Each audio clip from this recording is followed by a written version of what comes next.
Shalom a todos, bienvenidos una vez más al Camino de Dios. Les habla el Morelloso, el director de Saim. Y para mí es un gusto estar nuevamente con ustedes aquí en PAB 550, hoy 6 de noviembre del año 2022, que equivale al día 12 del mes de Hesbán, de acuerdo al calendario de Gilel. Eh, Hoy tenemos un programa que vamos a estar hablando de las Sagradas Escrituras, como siempre de costumbre, siguiendo el modelo de los estudios nazarenos, donde nos enfocamos en estudiar la ley del Eterno, cuyo propósito es poder conocer el corazón de Dios. ¿Sabe usted que la primera letra del rollo de la Torá es una bet? Una bet. Incluso cuando usted lee en el principio, creó Dios los cielos y la tierra, esa expresión en el principio o en él es lo que se lee como B. B. Principio, B, Reshit. Bereshit bara Elohim et hashamayim be'et haret. Desde el principio creó Dios los cielos y la tierra. Y la primera letra es la Bet. La última letra de la Torá es la letra Lamed, porque el rollo termina con la expresión Israel o con el nombre Israel en la lectura final de Deuteronomio. Y es interesante esto porque la Lamed y la Bet juntos, cuando se coloca la Lamed primero y la Bet al final, se lee la palabra Lev, Lev. Y Lev significa corazón. Y la tradición israelí enseña que la Torá contiene el corazón de Dios. Esto significa que para el judío, la Torá es mucho más que un libro de historia o la historia de sus antepasados. Para el judío, la Torá es mucho más que un libro de religión o de teología. La Torá manifiesta el corazón de Dios. Pero ¿cómo es esto posible si cuando la leemos en su sentido simple, o sea, si prestamos atención a su narración en el idioma que ha sido traducido el texto, lo que encontramos son historias que en ocasiones aparenta haber contradicciones en la información que se presenta y para nuestro mundo moderno, que aparenta ser racional, y digo aparenta ser racional porque a veces vemos que los seres humanos se conducen de forma tal que verdaderamente el sentido racional del ser humano se pone en duda. Pero para el mundo moderno que vivimos, que parece ser racional, eh, estas historias parecen mitología o mitos, creaciones humanas, fábulas. Y obviamente eh, es impactante escuchar estas, ¿verdad? Que usted pueda escuchar de nuestro ministerio esas palabras, pero así es que se piensa con respecto a la lectura, incluso en el mundo académico, porque es interesante ver cómo en el mundo académico hay ateos que son profesores de religión, que dan clases de teología en las universidades y escriben libros comentando sobre la escritura, como también hay cristianos y judíos que pertenecen a ese mundo académico. Pero dentro de este sector de ateos, que son profesores de religión en las universidades, ellos dicen que la Biblia es creación humana y que toda la información presentada ahí es la creatividad del ser humano de crear fábulas y historias y presentar desde ese punto de vista cómo ellos ven su mundo. Y para muchas personas eso es sacrilegio, y para muchas personas eso sería una ofensa a la fe, claramente, si usted es cristiano, pero va a ver como una ofensa a la fe, si usted es judío, va a verlo como una ofensa a su fe también. Pero siempre surge la pregunta, ¿con qué propósito Dios inspiró a Moisés, si es el autor absoluto del rollo, a escribir las cosas que escribió? Más cuando miramos el principio del libro y prestamos atención a los primeros capítulos, y específicamente cuando prestas atención a esa narración del huerto del Edén, donde hay una figura extraña llamada el Nahash, la serpiente, que habla y seduce a la mujer a revelársela a Dios y el hombre cae en también esa rebelión.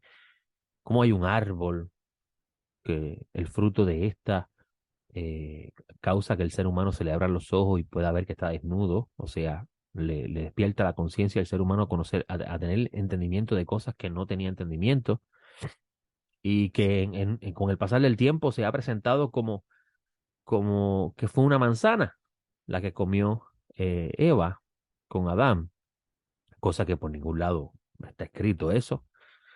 Eh, También vemos un árbol cuyos frutos dan vida eterna. Y uno se pregunta, eh, ¿era así? Eh, Así tal como está escrito sucedió, en el sentido de que había un árbol así en un lugar y había otro árbol en ese mismo lugar. ¿Qué hay detrás de todo esto? En lo que leemos, ha sido la pregunta por cientos de años, tal vez miles de años, desde que la escritura llegó a las manos al mundo gentil. Y digo que desde que la escritura llegó a las manos del mundo gentil, porque para el judío la visualización del texto es bien diferente a cómo el mundo gentil mira el texto. Mayormente el mundo teológico del cristianismo que literaliza todo lo que lee porque no conoce el sistema de literatura judía, pues decir estas cosas, ¿verdad? O plantear para ponernos a pensar, ¿verdad? Sobre estas cosas es considerado un sacrilegio, es una ofensa a la verdad de Dios, que de ninguna forma, incluso un judío llamado Pablo dice que la Torá es santa, justa y buena. Y cuando tú miras al mundo judío y preguntas sobre la Torá, y te van a decir la Torá es santa, justa y buena, la Torá viene del cielo, la Torá la entregó el Eterno, es un regalo de Dios para Israel. E incluso Pablo de Tarso dice que a Israel le corresponde la promulgación de la ley, dar a conocer el contenido de la ley y sus enseñanzas. Y le digo esto porque para nosotros, en el mundo gentil, podemos decir así, para las naciones, estas historias parecen ser creaciones humanas de origen mítico, donde se pone hasta en duda si realmente las cosas no sucedieron como fueron escritas. Si la persona es de más fundamental en lo que respecta a la religión, pues no va a poner de ninguna forma en duda. Sí, había una serpiente que hablaba y Dios la castigó y ahora la serpiente se arrastra. Pero después descubrimos que es un ángel y como un ángel es una serpiente que se arrastra en la tierra y vienen las preguntas. Sí, había un árbol que era una manzana y el fruto de esta, el que Adán comió y por eso es que estamos como estamos. Y todas estas cosas que nosotros literalizamos, en ocasiones perdemos de perspectiva que sus autores no estaban escribiendo de la forma que nosotros leemos para que nosotros entendiéramos las cosas de forma literal, sino que lo que buscaban era transmitir un mensaje, dar a entender una sabiduría que Dios le había dado a ellos para que eventualmente futuras generaciones pudiesen conocer de qué se está hablando y contestar las grandes preguntas que todavía la humanidad se pregunta. ¿Quién soy? ¿Qué hago aquí? ¿Por qué estoy aquí? Esto después de que un niño que ha pasado tantos años en el exilio se ha hecho las mismas preguntas. Y le digo un niño porque el pueblo de Israel, cuando recibió la revelación del Creador en el Sinaí, era un niño recién nacido. Había sido bautizado en las aguas, como dice Pablo de Tarso, en las aguas del Mar Rojo o el Yam Suf, el mar de los juncos. Mm. Y la experiencia vivida de todo lo que encontramos narrado en la escritura lo llevó eventualmente a madurar y poder convertirse en el maestro de las cosas que están siendo escritas. Lamentablemente nosotros leemos el libro en español y perdemos en ocasiones grandes tesoros que están escritos, que están expresados en el texto en su idioma original. O por ejemplo, ese famoso texto de Números, donde Moisés dice, levántate, oh Eterno, y tú que gobiernas las naciones. Ese texto en hebreo que está en el libro de Números, cuando lo miras en hebreo, contiene una serie de decoraciones que te das cuenta que no pertenece esa, e- esas señales que pone el texto. Te das cuenta que es como algo extraño al texto porque es como si el texto hiciera una pausa y hablara de algo en particular y después continuara su narración, pero de la forma en que está escrito llama mucho la atención, igual que cuando vas a la lectura del primer versículo de Levíticos, que dice en español, y llamó el Eterno a Moisés, diciendo esa palabra, y llamó, en hebreo es Vaikra, Vaikra. Y cuando miras esa palabra Vaikra, te das cuenta que la primera letra está escrito en un tamaño bien pequeño en comparación a la forma regular de escribir las letras hebreas en el rollo. Todas las letras en su mayoría tienen el mismo tamaño, por así decirlo, ¿verdad? Y esa letra en particular está escrito bien pequeño, esa Aleph bien pequeño, y uno pregunta por qué el escriba escribió esa Aleph así. Por ejemplo, también vas a encontrar en Primera de Crónicas, cuando habla de Adán, del primer ser humano, y habla de la genealogía de Adán, vas a encontrar que la primera Aleph del nombre Adán está escrito con una letra bien grande. Y usted se pregunta por qué cuando Dios llamó a Moisés, la Aleph de Vaikra está escrito en bien pequeño. Y déjeme corregir, no es la primera Aleph de Vaikra, es la última Aleph de Vaikra. Corrijo. Vaikra termina con una Aleph y es una Aleph bien pequeña. Y Adam comienza con una Aleph y es una Aleph bien grande en el libro de Crónicas y uno se pregunta por qué. También vas a encontrar, por ejemplo, en el pacto de paz que el Eterno hace con Pinjas después del pecado del Baal Peor, relatado en el libro de Números, vas a encontrar que el Brit Shalom, la palabra Shalom en ese texto, tiene una lamed que ha sido cruzada, o sea, está como que incompleta, como si lo hubiesen borrado un espacio de esa línea, de esa letra que, que, que representa la Lamed. Y uno se pregunta por qué está escrito así. Perdón, la Vav de Shalom.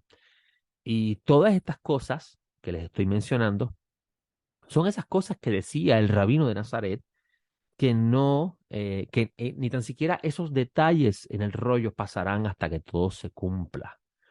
Eh, y, y uno pregunta, ¿qué contiene? ¿Por qué el texto está escrito de esa forma?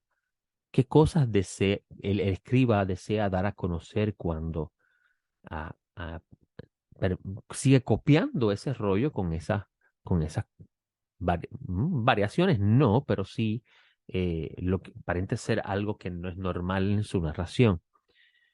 Y estos son los tesoros estos son uno de muchos tesoros que usted puede encontrar en el texto cuando usted aprende el hebreo y lo entiende. Porque no es solamente el idioma, conocer el idioma es importante. Usted puede hablar inglés, pero tal vez las palabras no entiende culturalmente el sentido de esas palabras en su idioma. Y así mismo sucede con el hebreo. Usted puede aprender a leer, escribir y hablar hebreo, pero si usted no entiende culturalmente lo que esas palabras significan, pues va a tener problema en que la otra parte pueda comprender su comunicación. Así mismo sucede con el hebreo. Y por eso es que es necesario siempre y incluso es la cultura del pueblo de Israel, que haya un maestro discipulando a un discípulo, a un estudiante, a un talmid, de cómo comprender el texto de acuerdo a la tradición que ha nacido de estudio constante de la escritura. Y usted puede decir, ¿qué relación tiene todo esto?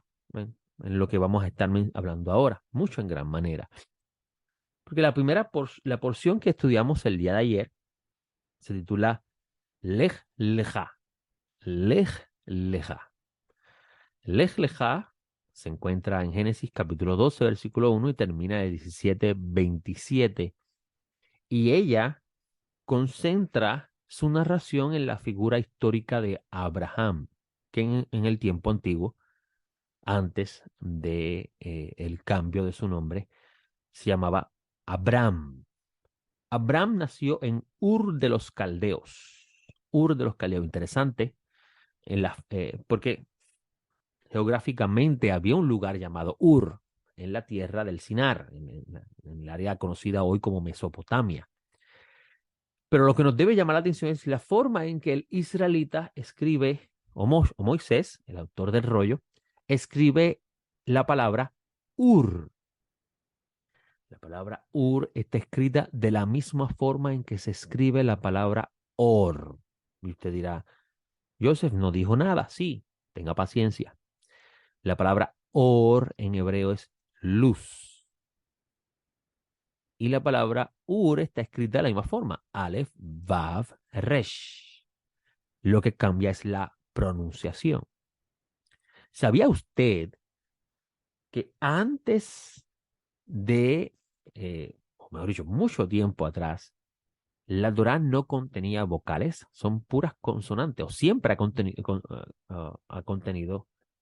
ha tenido consonantes, pero se le añadieron para no perder la tradición literal de la lectura, lo que se conoce como las nikudots. Las nikudots son estos puntitos, si alguna vez usted ha leído, visto un rollo en hebreo, las nikudots son estos puntitos que van debajo de las letras hebreas para guiar al lector en su pronunciación. ¿Ok? Y esto le da vocalización a la palabra. Y, por ejemplo, un puntito en la parte, o mejor dicho, una T en la parte de abajo de una letra Aleph, que es silente, le da la pronunciación de A. A. Si no tuviera esa T en la parte de abajo pequeñita, pues la persona no sabría, a menos que conociera la tradición de la lectura del texto, la lectura tradicional del texto, pues no sabría cómo se pronuncia.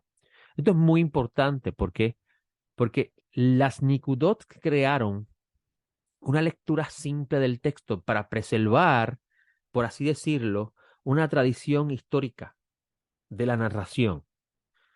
Pero no necesariamente significa que esta es la única lectura que va a poseer el texto, más cuando entendemos que el autor de este rollo está recibiendo de parte de Dios un mensaje cuyo propósito es dejar una revelación. Por eso le dije que la Aleph al principio, la Lame al final nos trae a nosotros una revelación muy interesante. El texto revela el corazón de Dios. Y usted podría decir, pero esta historia donde ocurren las cosas que estamos leyendo en nuestra Biblia en español, tiene el corazón de Dios.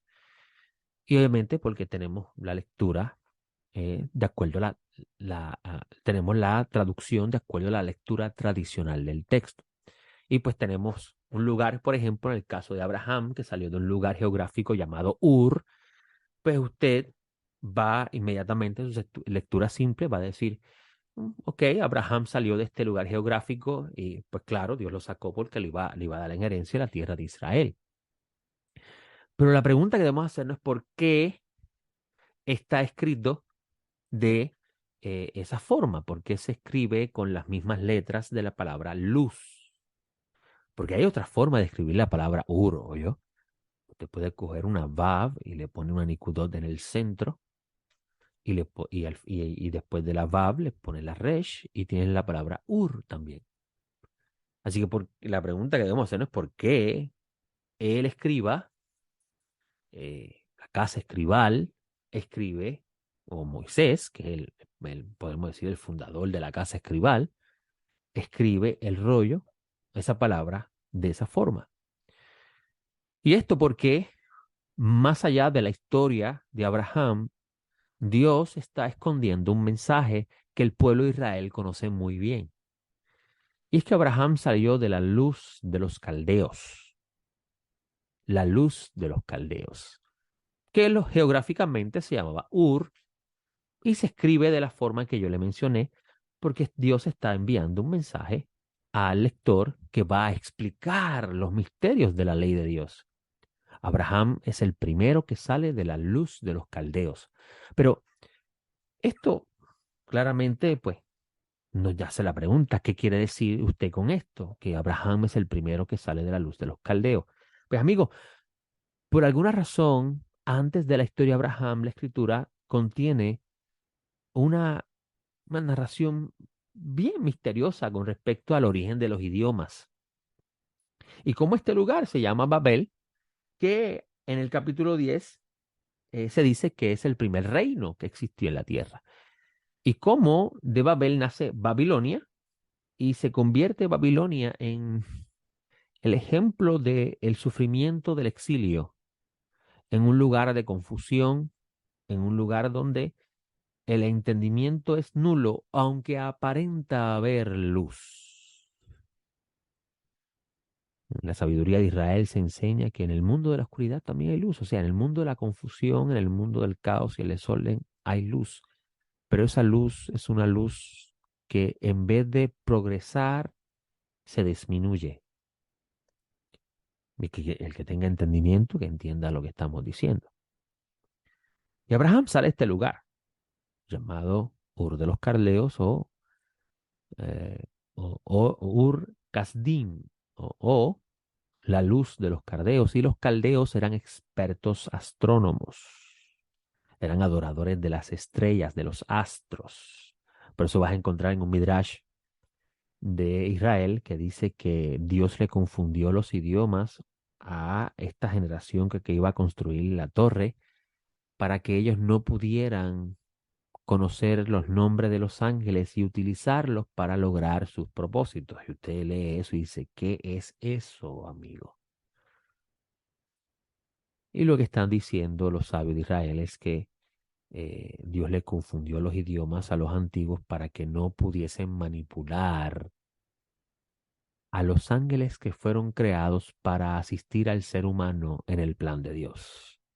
Y tiene alguna duda de ese pensamiento, vaya al libro de la carta a los hebreos y vas a encontrar que el autor de la carta dice que los seres celestiales llamados malachim, que es lo que usted tiene en español como ángeles, que no son seres con alas como usted lo ve en las películas, o bebés con alas o hombres con alas, ¿no? Eso no es lo que entiende el judío con respecto a un malaj. Un malaj simplemente es un enviado, un mensajero, que cuando se materializa tiene forma humana, pero es un ente espiritual.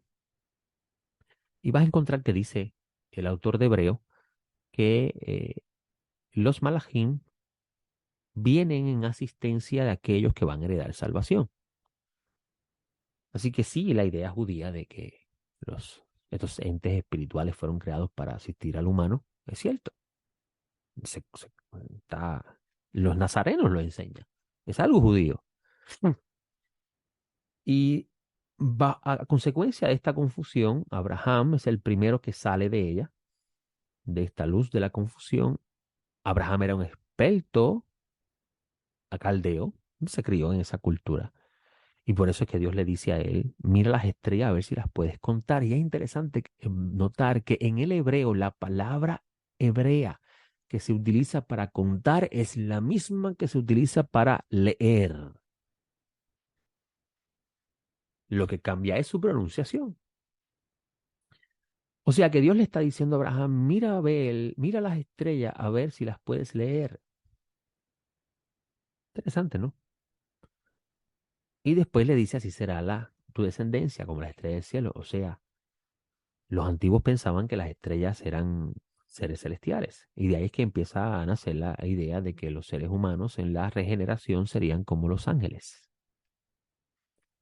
Muchos tesoros hay escondidos en las escrituras que claramente no las vemos porque estamos leyendo simplemente la historia en el idioma simple, que Dios así quiso, porque en el idioma simple se habla del plan de la redención de Dios para Israel y la humanidad. Así que el Evangelio en su naturaleza simple está contenido del principio del texto, cuando miramos la historia del texto. Pero Pablo, como judío que era, dice que la escritura es útil para enseñar, refutar el error, instruir en la justicia y en guiar al ser humano a que pueda estar o pueda estar completo en toda buena obra. Así que es mucho más que una historia. La historia simple nos ayuda a comprender el deseo de Dios de otorgar el bien a la humanidad cuando habla de la futura redención y nos explica el estado del humano en general. Pero más allá de esa narración, hay detrás de la cortina del texto en su sentido simple una serie de secretos, por así decirlo, y la palabra correcta, mi parecer no es la palabra secreto, sino misterios que van siendo develados al estudiante en la medida que uno que conoce, porque aprendió de su maestro, estas cosas puede darlas a revelar a los estudiantes para perpetuar ese conocimiento. Y por eso tú vas a encontrar a Pablo de Tarso hablando de cosas en sus cartas que usted se preguntaría de dónde él sacó eso. Por ejemplo, Pablo de Tarso dice, levántate tú que duerme y te alumbrará el Mesías, pero Pablo de Tarso está diciendo eso y usted va a los profetas y el profeta lo que dice es, levántate tú que duerme y te alumbrará la luz del Eterno. Y usted podría pensar, lo que pasa es que el Mesías es el Eterno, pero no es eso lo que está Pablo dando a entender. Pablo está hablando de la luz que sale del Eterno. ¿Quién es esa luz? Y es bien interesante conocer, amigos, dentro del pueblo de Israel, cómo se habla del Mesías más allá de el agente enviado por Dios para la redención de Israel y del mundo, como están las profecías, sino también se habla del Mesías como el poseedor absoluto de toda la sabiduría y el conocimiento de Dios. Incluso, si tiene alguna duda, Pablo de Tarso también habla de eso. Y uno se preguntaría entonces, ¿para qué el Mesías posee toda la sabiduría y el conocimiento de Dios? Si todo esto es simplemente, amigos, una confesión de fe para librarme del cielo y del infierno. ¿Por qué Pablo de Tarso habla de eso? ¿Y por qué dentro del pueblo de Israel se habla de eso con respecto al Mesías? ¿Por qué vas a leer al Mesías decir, nadie conoce al Padre sino el Hijo? ¿Y a quién se lo quiere dar a revelar? Y usted piensa que conocer al Padre es simplemente saber que Dios existe y nada más. Pero para el judío conocer es algo mayor que decir hola, ¿cómo estás? O saber que existe Dios. Es una relación íntima donde se fusiona dos partes y se convierte en uno. Pero ¿cómo el ser humano se puede fusionar con Dios? ¿Cómo podemos entender eso? Y ahí andan los misterios de los cuales se habla dentro de Israel, de cuando venga la era mesiánica, toda la tierra será llena del conocimiento de Dios. Toda la tierra experimentará la revelación de Dios, como lo era al principio. Pero estas cosas, amigos, surgen de estos mensajes contenidos dentro de la narración en sentido simple que nosotros pasamos por alto y por eso es que perdemos tantos tesoros. Obviamente, bien Pablo lo dijo, ¿en qué aventaja el judío al gentil? En que a ellos les fueron encomendados los oráculos de Dios. Y bien lo dijo el maestro Nazaret, un escriba docto en la ley, docto en la Torá, saca de ellas tesoros viejos y tesoros nuevos. Si la escritura es simplemente una narración en su forma literal, o sea, una historia que nos apunta a la salvación, porque el Mesías va a decir eso. Un escriba docto en la ley saca de ella tesoros nuevos y tesoros viejos. ¿Verdad que no tiene sentido? Por eso nosotros en este ministerio todos los años hacemos lectura de las porciones, porque de ellas sacamos los tesoros que han sido escondidos para que los que aman a Dios lo busquen y Dios se los revela. Y Abraham es el primero que sale de esa luz. Pero ¿es Abraham el único? ¿Cuántos habrán salido como él de la luz de la confusión a la luz de la verdad de Dios. Con ese pensamiento los dejo y le doy gracias al Santo bendito sea por este espacio y con ustedes. Y le pido al Eterno que esto que hemos compartido con ustedes levante esa sed y ese deseo de escudriñar las Escrituras para no solamente conocer la revelación de Dios en el Mesías, sino también conocer el corazón de aquel que se les reveló a Moisés en el Sinaí. Les hablo yo, soy director de Jaim. Nos vemos la próxima. Shalom.